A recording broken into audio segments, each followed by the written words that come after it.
Nunca perca sua fé. Obediência. Em meio a tanta dificuldade, tenha fé em Cristo, que tudo vai mudar, pois Ele é o caminho. Obedeça, que mesmo sem merecer, Ele vai honrar você. Ele vai. Na vida é tanta tribulação, é pedra, é espinho, mas Cristo transformou até água em vinho. Então descansa o coração, você vai ver o milagre acontecer, o milagre acontecer, Jesus Cristo quando chega, o milagre acontece. Só obedece, só obedece, só obedece que o milagre acontece. Só obedece, só obedece, só obedece que o milagre acontece. Só obedece, só obedece que o milagre acontece. Só obedece.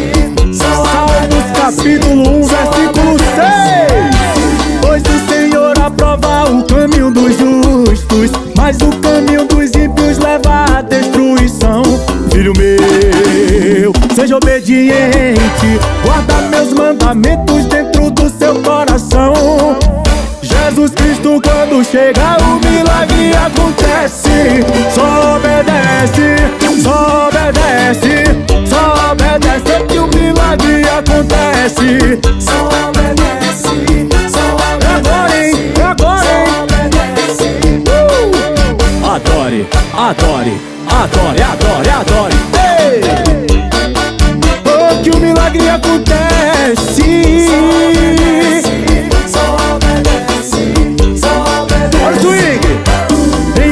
Tanta dificuldade, tenha fé em Cristo, que tudo vai mudar, pois Ele é o caminho.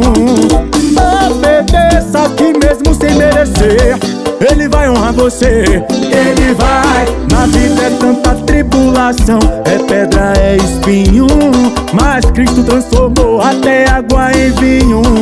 Então descansa o coração, você vai ver o milagre acontecer, o milagre acontecer. Jesus Cristo quando chega, o milagre acontece.